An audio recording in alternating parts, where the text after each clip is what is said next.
ஆண்டவராகிய இயேசு கிறிஸ்துவின் நாமத்தினாலே உங்கள் யாவருக்கும் என்னுடைய அன்பின் வாழ்த்துக்கள். ஆண்டவருடைய மலைப்பிரசங்கத்திலே அவர் சொன்ன அந்த பாக்கியவான்கள் வரிசையை நம்ம தியானித்து கொண்டிருக்கிறோம்.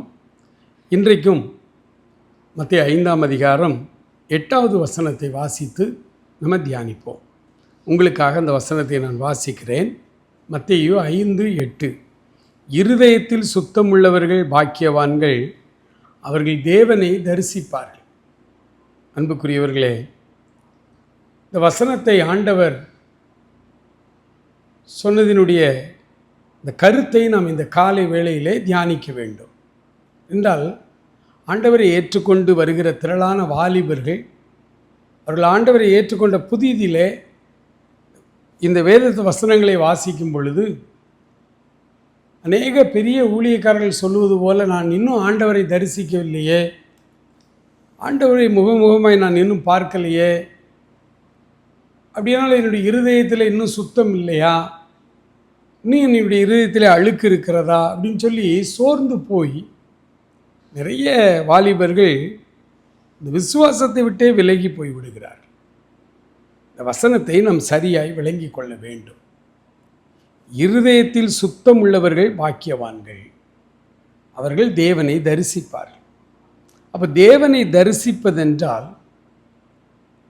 முகமுகமாய் அவரை பார்க்கிற ஒரு ஆவிக்குரிய அனுபவம் இருக்கிறது. எல்லாருக்கும் அல்ல, எல்லா நேரத்திலும் அல்ல. அதே போல் ஜெபம் பண்ணும் பொழுது தரிசனத்தில் அவரை பார்க்கிற ஒரு அனுபவம் இருக்கிறது. இதெல்லாம் ஸ்பிரிச்சுவல் எக்ஸ்பீரியன்சஸ்.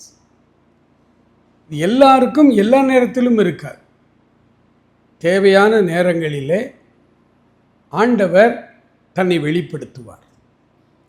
இது மட்டும்தான் தேவனை தரிசிக்கிற அனுபவமா என்றால் இல்லை என்பதுதான் வேதம் கற்றுத்தரும் காரியம். நாம் தரிசித்து நடக்கக்கூடாது, விசுவாசித்து நடக்க வேண்டும். கனவுகள், தரிசனங்கள், நேருக்கு நேர் அவரை பார்க்கும் இந்த அனுபவங்கள் எல்லாம் உண்டு. ஆவிக்குரிய எல்லா பிள்ளைகளுக்கும் ஆண்டவர் வாக்கு கொடுத்திருக்கிறார். ஆனால் நீங்கள் ஒரு காரியத்தை புரிந்து கொள்ள வேண்டும். இந்த ஆவிக்குரிய அனுபவங்கள் என்பது எல்லா நேரத்திலும் எல்லாருக்கும் கிடைக்கும் என்று தவறான எண்ணங்களை முதலாவது நாம் விட்டுவிட வேண்டும். ஆண்டவரை தரிசிப்பார்கள் என்றால், மார்ட்டின் லூத்தர், அதாவது புராட்டஸ்டன்ட் திருச்சபைகளை துவக்கின பரிசுத்தவான், அவர் சொல்கிறாரு, நான் என்னுடைய கனவிலே, சொப்பனத்திலே, தரிசனங்களிலே ஆண்டவரை நான் பார்த்ததில்லை.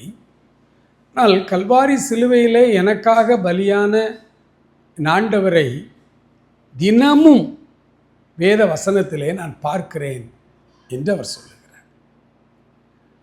ஆண்டவரோடு தனிமையிலே காலை வேளையிலே அமர்ந்திருந்து வேதத்தை கிரமமாய் வாசிக்கும் பொழுது இந்த ரட்சிப்பின் அனுபவத்தையும் அபிஷேக அனுபவத்தையும் பெற்றவர்கள் அதிகாலையிலே ஆண்டவரோடு அமர்ந்து வேதத்தை வாசிக்கும் பொழுது ஆண்டவர் அவர்களோடு இடைபடுகிறார். அதற்கு பெயர்தான் அவரை தரிசிப்பது. ஆக இருதயத்திலே கழுவப்பட்டவர்கள், ரட்சிப்பின் அனுபவத்தை பெற்றவர்கள் ஒவ்வொரு நாளும் ஜெப நேரத்தில் அமர்ந்திருக்கும் பொழுது ஆண்டவர் நமக்கு முன்பாகத்தான் வந்து நின்று கொண்டிருக்கிறார். அவரை நாம் தரிசிக்கிறோம் என்று பொருள். காண்பதினால் மாத்திரமல்ல, அவர் நம்மோடு உறவாடுகிறார், அவர் நம்மோடு பேசுகிறார், வசனத்தின் மூலமாய் தன்னை வெளிப்படுத்துகிறார். தேவையான நேரங்களிலே இந்த ஆவிக்குரிய அனுபவங்கள், அதிலும் ஆண்டவர் நமக்கு தரிசனமாகிறார். ஆகவே இந்த காலையில் நம்முடைய குழப்பங்களை எல்லாம் விட்டுவிட்டு அனுதினமும் காலையிலே அவருடைய சமூகத்தில் அமைதலாய் வேதத்தோடு காத்திருந்து ஜெபிக்க ஆரம்பியுங்கள். ஆண்டவர் உங்களோடு கூட அவர் பேசுவார். ஆண்டவர் தாமே உங்களை ஆசீர்வதிப்பாராக. ஆமென்.